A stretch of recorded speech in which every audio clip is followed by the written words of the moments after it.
Deborah was 3 months behind on rent. Her brother was lying in a hospital bed waiting on a surgery she couldn't afford, and a stranger in a black suit had just handed her a card with nothing on it but an address.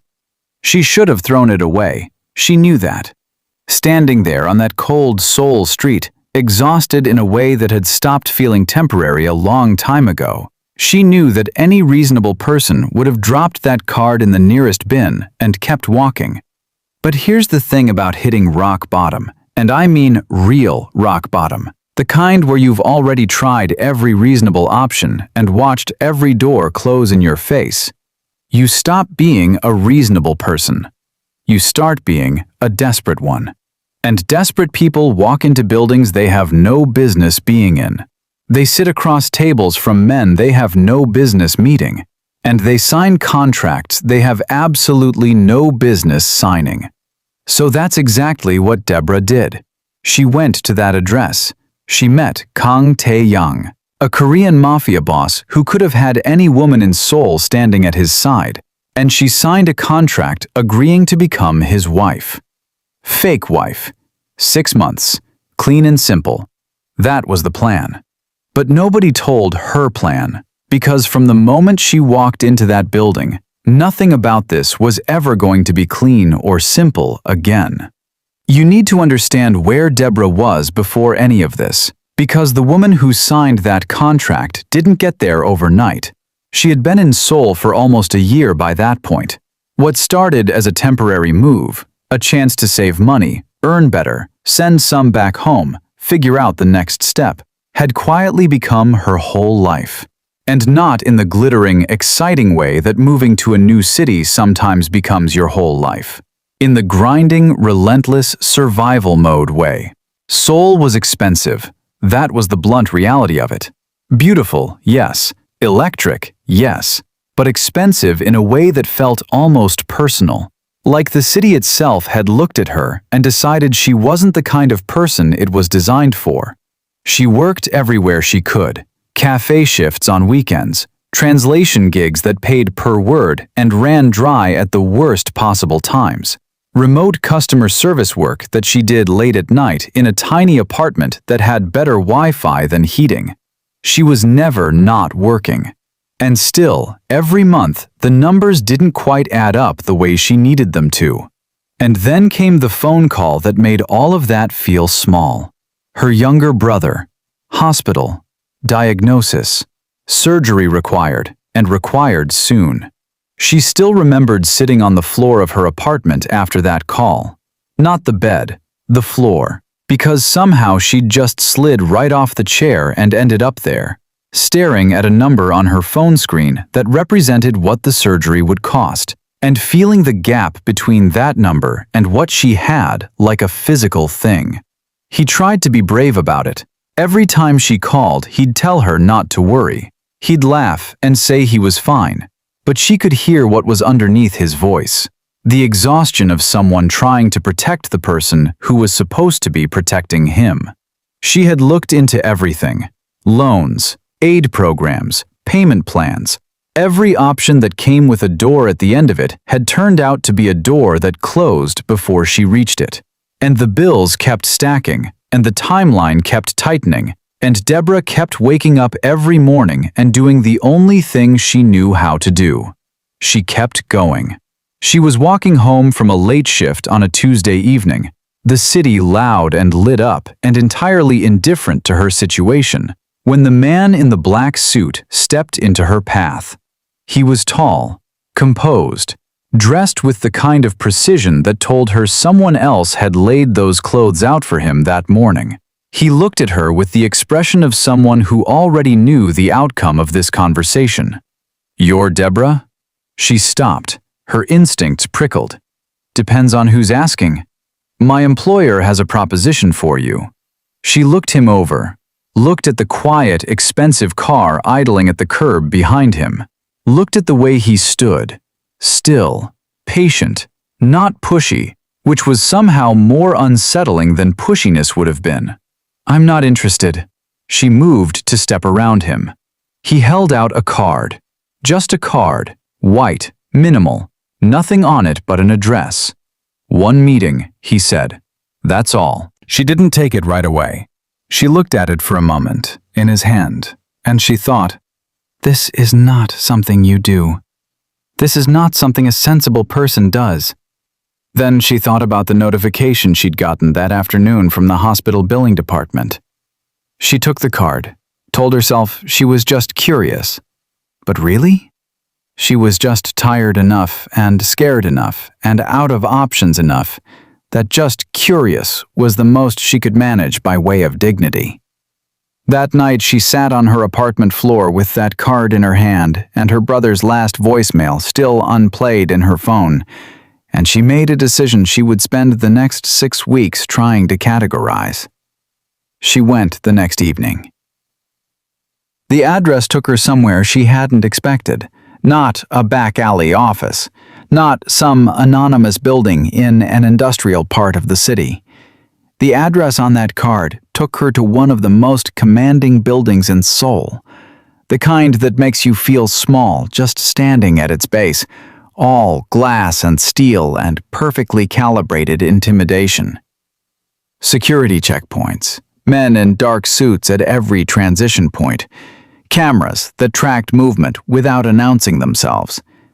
The whole place operated with the smooth, impersonal efficiency of somewhere that was used to very important people moving through it very quietly. Deborah walked through all of it with her chin up. That was just who she was. Even when her pulse was higher than she'd have liked to admit, she refused to let anything she was feeling reach her face. She was taken to the top floor, floor-to-ceiling windows, a view that stretched across the entire city, Seoul laid out like something displayed rather than simply existed.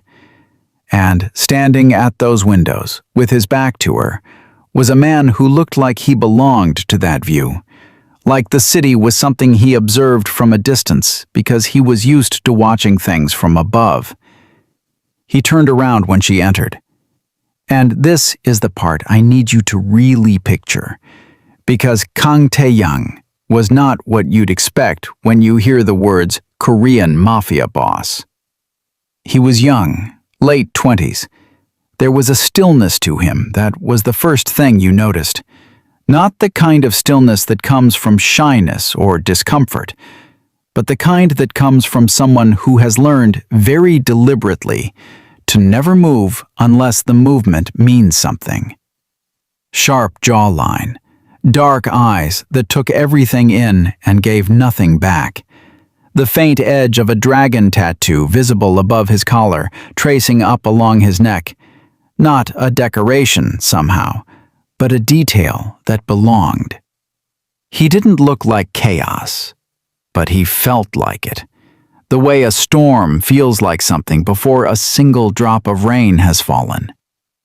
His eyes found her. Neither of them spoke for a long beat. Then, "You're Deborah." Not a question. He already knew. Something about that, the certainty, the fact that he'd clearly done his research before she'd even agreed to show up, made her cross her arms. "And you're the man who thinks a business card counts as an invitation." Something shifted in his expression. Not quite amusement, more like the recognition of something unexpected. "Sit down." "I'll stand." A pause. Then, without argument, he sat down himself, and somehow managed to make even that feel like control. Deborah noticed, filed it away. "I'll get to the point," he said. "Please."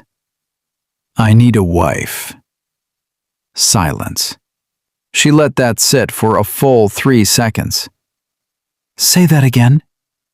"A wife," he repeated, with exactly the same energy. "Temporary, contractual, 6 months." Deborah stared at him. This was the point where a reasonable person walked out. "Keep talking," she said. He laid it out with the precision of someone who had prepared this carefully, which, as she would later learn, was how he did everything. 6 months of marriage in name and in public. She would attend events at his side, be visible in his life, perform the role of Mrs. Kang convincingly enough to satisfy the people who were watching. In return, she would want for nothing during those 6 months. And at the end of the contract, she would be paid a figure that, when he told it to her, made her go completely, carefully still. She did not repeat it back to him. She didn't gasp or react. She held it behind her eyes and said, "Nobody pays a stranger that kind of money for a performance." "No," he agreed. "So tell me the real reason." Something behind his eyes shifted, like he'd been waiting to see if she'd actually push. "I have enemies," he said. "People who use the appearance of vulnerability against me. A stable, visible marriage removes one of those vulnerabilities. So I'm a shield. You're a variable being neutralized." That's a very clinical way to describe a human being. Yes. She looked at him for a long moment.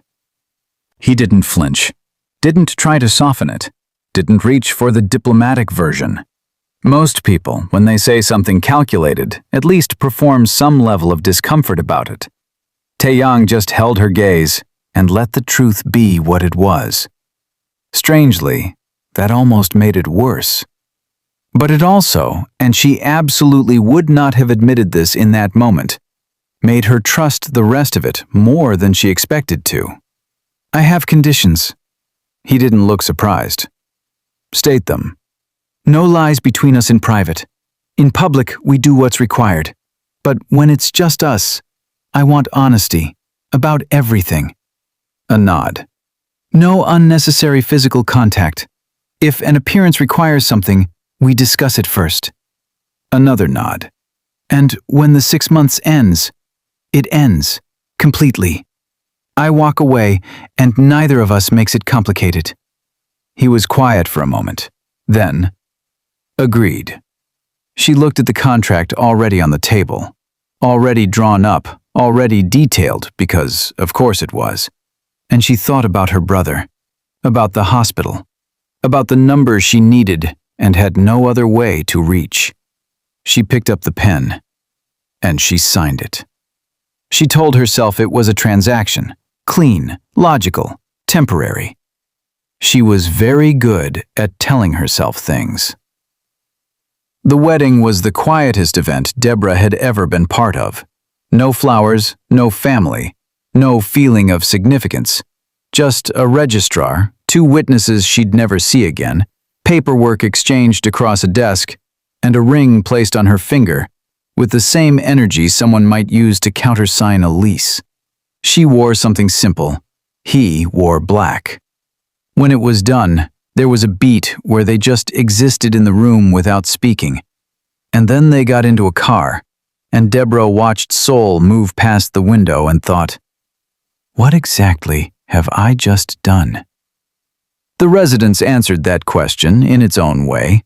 It was not a house, it was a private world, vast, silent, staffed by people who addressed her as Mrs. Kang from the very first moment with a formality she didn't know what to do with. Her bedroom was larger than her entire Seoul apartment. The wardrobe already had clothing in it, her size, her style, which was both genuinely impressive and deeply unsettling in equal measure. "How does he know what she started, to the woman showing her around. "Mr. Kang is very thorough," came the reply, with a small and perfectly diplomatic smile. That phrase turned out to be the most accurate description of Taeyang she ever received. In the first 2 weeks, they barely spoke. He moved through the residence like someone who existed on a different frequency. Early mornings, late nights, sometimes not there at all. They shared spaces occasionally, but rarely the same air. The staff orbited around her carefully. Public events came regularly, announced by schedules that arrived in her inbox with briefing notes attached. Who would be there, what to say, what not to say. She hated those briefing notes. Not because they weren't useful, because they reminded her every single time that she was a piece in a game she hadn't designed. But at the events themselves, and this surprised her, they were good together. There was a rhythm they fell into almost immediately. The way his hand would find the small of her back when introducing her. The way she'd angle herself toward him, speak warmly, fill the silences with exactly the right kind of lightness. To anyone watching, they looked entirely real. The car ride home was always different. The performance dropped the second the doors closed, and the silence came back. Not hostile, just present. He'd loosen his tie, look out the window, become, somehow, more unreachable than before. Until one night, about 3 weeks in, she couldn't sleep. She was in the kitchen at 2 a.m. making tea when she heard footsteps. Tae-young appeared in the doorway, jacket off, sleeves rolled up, the dragon tattoo running its full length now visible from wrist to neck. He looked at her, looked at the kettle. "It's still hot," she said. He didn't say thank you. He just moved to the cabinet, made himself something, and stood at the counter. They didn't talk, but the silence was different from their usual silence. Stripped of the performance, stripped of the day, it was just two people in a kitchen in the middle of the night, and somehow that felt more honest than anything they'd managed in 3 weeks. "You're different," he said eventually. "From what?" "From the people who usually stand next to me." She held her mug with both hands. "Is that a compliment?" "An observation." "Then I'll take it as one." He almost smiled. Almost. By the 6th week, Deborah had started to find the shape of the life even while refusing to call it hers. She had her routines. She had corners of the residence that felt like they belonged to her. The staff had warmed to her in ways that had nothing to do with authority. She remembered names, asked questions, noticed when something was off. She was just that kind of person. And Tae-young, quietly, incrementally, had started to become less of an absence and more of a presence. She was reading one evening when she heard it. The sound took her half a second to identify, another half second to accept. Gunshots. Close. Way too close. She was on her feet before she'd consciously decided to move, every nerve firing, her mind trying to calculate. Where to go, what to do. And then the lights flickered and the shouting started, and she was standing frozen at the entrance to the hallway, with her heart slamming against her ribs and absolutely no plan. A hand grabbed her arm. She spun, ready, and then she saw his face. Tae-young. He was not panicked. His eyes were sharp and fully present, and completely, unnervingly calm. The calm of someone for whom this was not new territory. "Stay with me." Not a request, but not cold either, just direct, present, real. She didn't argue. He moved fast and low, keeping her close, navigating corridors she'd never seen through a darkness that didn't seem to slow him down. More shouting behind them. Something shattered somewhere, close enough that she flinched hard, and his arm came around her, pulling her in, turning so his body was between her and the sound. She pressed her face against his shoulder without thinking about it. And in the middle of all that chaos, the noise, the adrenaline, her hands shaking, she was still. Because he was steady. This calculated, unreadable man who she'd been so careful to keep her distance from. Steady in a way that bypassed every wall she'd put up and went straight through. "Don't move," he said quietly, right beside her ear. She didn't. It lasted longer than it should have felt. When his men finally appeared and the energy shifted from emergency to containment, he stepped back. His eyes moved over her, checking, she realized, not performance, genuinely checking. "You're okay," he said. "Yes." Then, before she could stop herself, "Are you?" He looked at her for a moment that went a beat too long. "Yes." He didn't let go of her arm right away. She didn't pull away. That was it. That was the moment. Right there, in the aftermath of something that could have been catastrophic, in a too bright corridor that still smelled like danger, something quietly, inconveniently began. After that night, he was different. Not dramatically, not in a way that announced itself, but different in the small ways. And the small ways, as it turns out, are the ones that actually get you. He started showing up at breakfast, just present, reading something, refilling his coffee with an ease she hadn't seen from him before. Not talking much, just there. Messages started coming, practical on the surface, but underneath them, presence. "Don't go near the east wing today. Maintenance disrupted the security." "You haven't eaten. I told the kitchen to keep something warm." "Call me if anything feels off." Anything. She didn't make a big deal of any of it. She acknowledged, thanked him when it was appropriate, moved on. But she noticed every single one.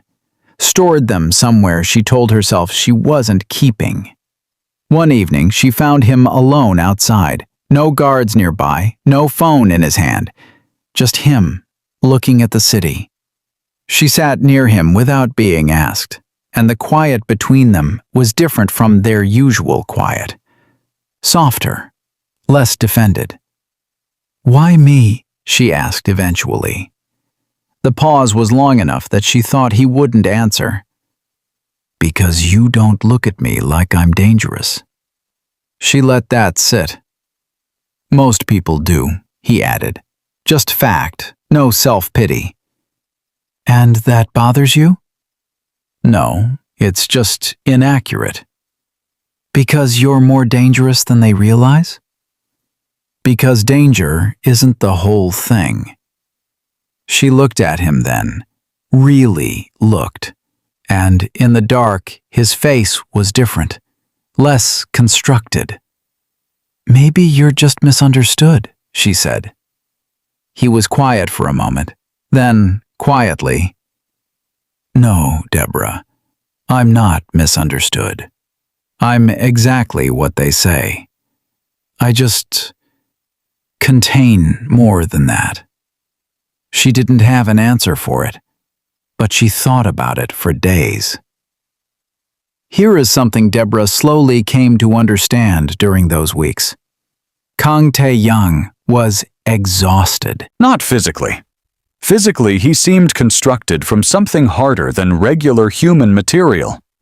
But underneath all that control, underneath the precision and the calm and the authority that filled every room he walked into, there was someone who had been carrying an enormous weight for a very long time without once setting it down.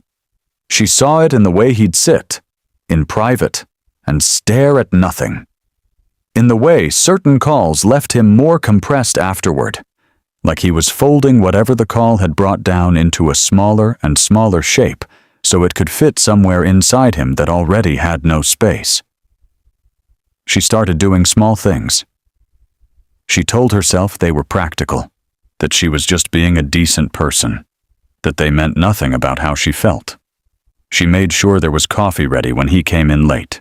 She passed along things she noticed at events, social dynamics, who seemed nervous around who, information his briefings hadn't caught. Small things, useful things. He noticed all of it. He didn't make a production of it. He just received, and quietly gave back. One afternoon he found her working through a translation, old habit, keeping herself busy, and sat across from her without being asked. His Korean was flawless. Her feel for English nuance was better. For an hour, they worked through it together, two people doing useful work side by side, and it was the most normal Deborah had felt since arriving. When they finished, she looked up and found him watching her. "What?" she said. "Nothing." He looked away. But something in his jaw had shifted, the way it did when he was keeping something back. She'd learned to read that. Quietly, without meaning to. And that was the part that scared her most. It came on a Thursday afternoon, from the most ordinary source imaginable. A document. She wasn't looking for anything. She was covering for a staff member who'd needed to step away, sorting through routine correspondence on the office desk. Nothing that should have meant anything. And then she saw her own name, in a file, dated weeks before she ever received that business card. Deborah sat very still. She read it once. Then again.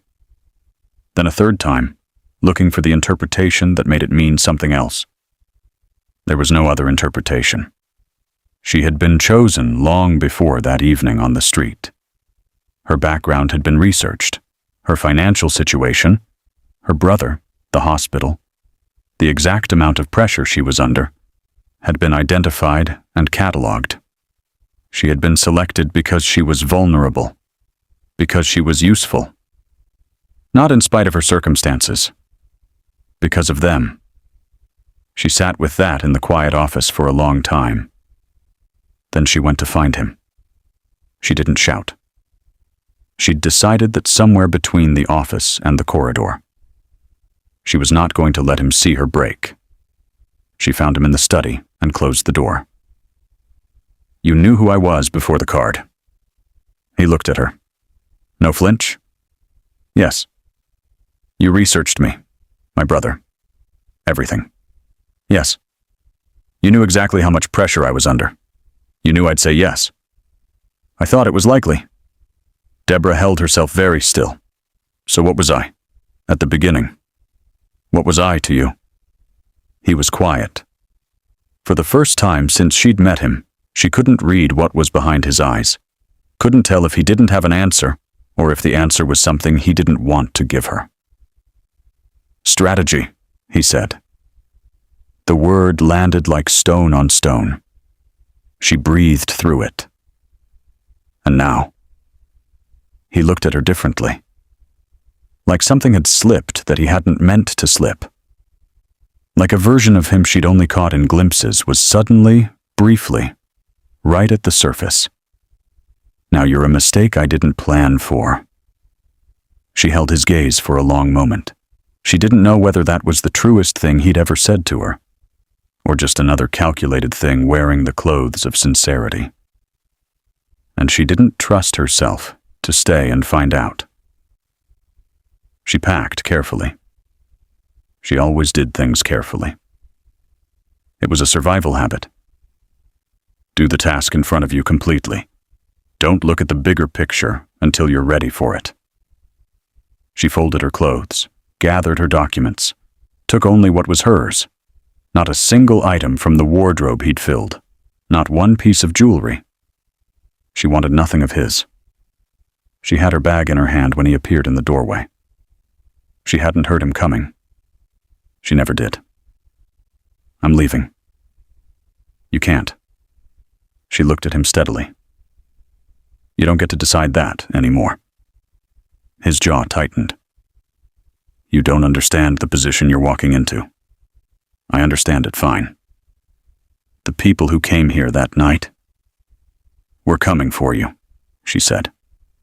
"Not me." Something moved across his face. She didn't have time to read it. "The contract can be dissolved." Her voice stayed level, flat. "You don't own me. That was never part of the deal." He stepped forward, just once. And for the first time since she'd met him, he looked like he was choosing his words instead of having them ready. "If you leave," he said, quieter now, "I cannot protect you. I need you to understand that. I've been protecting myself my entire life, long before you and your contracts, long before any of this." He looked at her for a long moment, Deborah. Her name, just her name, said like that. Not addressed to someone, not informational. Just the sound of it, like it was the entire sentence. She stopped walking, but she didn't turn around. "If you leave," he said, "I won't stop you. But I need you to know, what came for us that night is not finished. And you are not as separate from it as you think." She stood there for 3 full seconds. Then she said, "Maybe I don't want your protection." And she walked out. Through the corridor, down the stairs, past the security, who stepped aside. Whatever order he'd given in those last seconds, it wasn't to hold her. She got into a cab on the street. Bag on her lap, eyes straight ahead. She did not cry. She saved that for the hotel room. Dark, quiet, alone. She lay on her back and stared at the ceiling and finally let herself feel the size of what she'd been carrying for 6 weeks. The fear. The confusion. The thing she'd been refusing to name since a gunshot-loud night when a man had pulled her close and been steady when the world wasn't. She thought about her brother, who she'd called that morning, who'd said his numbers were improving. Surgery scheduled, funds confirmed. She had done what she came here to do. She was free. She kept telling herself that. Here's what Deborah didn't see, because she wasn't there. After she left, Tae-young stood in the doorway of her empty room for a while, long enough that one of his men came to check on him. Which, in itself, was remarkable, because Tae-young was not a man whose men ever needed to check on him. He went back to work. Of course, because that was what he did. He absorbed things and kept moving. It was the only way he'd survived everything that had come before this. But the residents felt different. He wouldn't have named it to anyone. He barely named it to himself. But the coffee ready at the late hour, the empty chair, the half-finished novel left on the shelf. These things had weight now, where they hadn't before. He had built his entire life on a single principle. He did not need anything he could not control. She had undone that principle in less than 6 weeks, without appearing to try. He made quiet calls. Had people check on her. Not intrusively, not visibly, but enough to know she was okay. That she'd found somewhere to stay. That she was safe. For now. Because here was the thing Deborah didn't know. The thing he hadn't told her. Because he'd believed, wrongly it turned out, that keeping her close was enough to keep her safe, without her needing to understand why. The attack that night had not been aimed at him. It had been aimed at her. There was something in Deborah's past. Something she wasn't fully aware of. Something connected to people and events far older than their contract. That had made her a target long before he ever sent a man with a business card to find her. Part of the reason he'd approached her, part of the reason he'd wanted her close, was that he'd known about the threat and believed proximity to him was the safest place for her to be. He had never told her that. Because telling her would have meant being honest about something he hadn't been ready to be honest about. That this had never been entirely about strategy. Not from the beginning. He sat in the study where she'd confronted him and looked at the space where she'd stood when she said, "I don't want your protection." And he understood, clearly and too late, what he'd done by keeping the truth from her. She had needed to know. And he had chosen control over honesty. And now she was alone in this city, thinking she was free and thinking the danger had stayed behind. And she was wrong on both counts. He sat there for a long time. Then he stood up. Deborah made one mistake when she walked out of that building. She thought leaving Kang Tae-young meant the hard part was over. She thought the danger lived in that residence. In that contract. in the way she felt standing next to a man she had no business feeling anything for. She didn't know. She didn't know that the people who had come that night hadn't been after him. She didn't know that her name had been on a list long before it was on a contract. She didn't know that the thing she'd walked away from was also the only thing standing between her and what was coming. And Tae-young, who had let her go because she'd asked him to, because somewhere in 6 weeks he'd become the kind of man who cared about her choices more than his own position. Tae-young was not going to watch from a distance. He had made a mistake. He'd chosen control when he should have chosen honesty. He'd kept the truth from her when the truth was the only thing that could have actually kept her safe.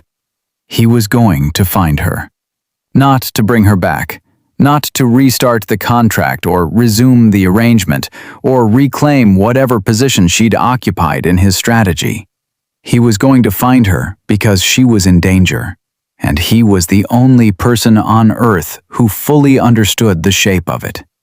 And because, and this was the part that had surprised him most about himself, the thought of something happening to her out there in the city, alone, was the first thing in a very long time that had made Kang Tae-young afraid. Powerful men don't ask twice. But this one was about to do something he had never done for anyone. He was going to tell the truth. All of it. And he was going to pray, in whatever way a man like him prays, that she was still willing to listen.